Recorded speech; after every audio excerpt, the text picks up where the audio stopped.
murojaat tushyapti. Boladan voz kechib bersa, alimentdan voz kechib beryapti. Notarius orqali rozilik beryapti.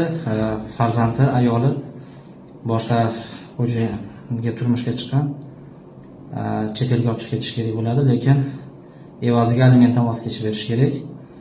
Endi men rozilik bersam, alimentdan voz kechish haqida tilxat yozib berdi. Shu bilan men qutulamanmi? Aliment to'lash majburiyatidan to'liq qutulamanmi degan savol bo'ldi. Alimentdan to'lash majburiyatidan qutulmaydi bu bilan. Xohlagan paytda undiruvchi yana qaytadan ariza orqali yoki sud orqali aliment to'lash majburiyatini yana tiklab qo'yish mumkin. Ijro harakatlarini tiklash mumkin. Lekin qonunchilikda boshqacha yo'llari bor. Buning uchun shu qarzdor va undiruvchi o'rtasida kelishuv bitim tuzish kerak.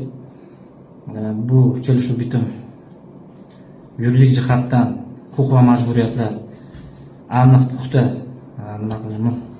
mustahkamlanishi kerak, mukammal tuzilishi kerak. O'shandagina bu kelishuv bitim qarzdorni o'sha kelgusida yana qaytadan aliment to'lash majburiyatidan saqlab qolishi mumkin, himoya qilishi mumkin bo'ladi.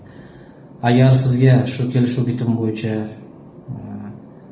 huquqiy yordam kerak bo'ladigan bo'lsa, bizga murojaat qilishlaring mumkin. Sizlarga huquqiy yordam beramiz.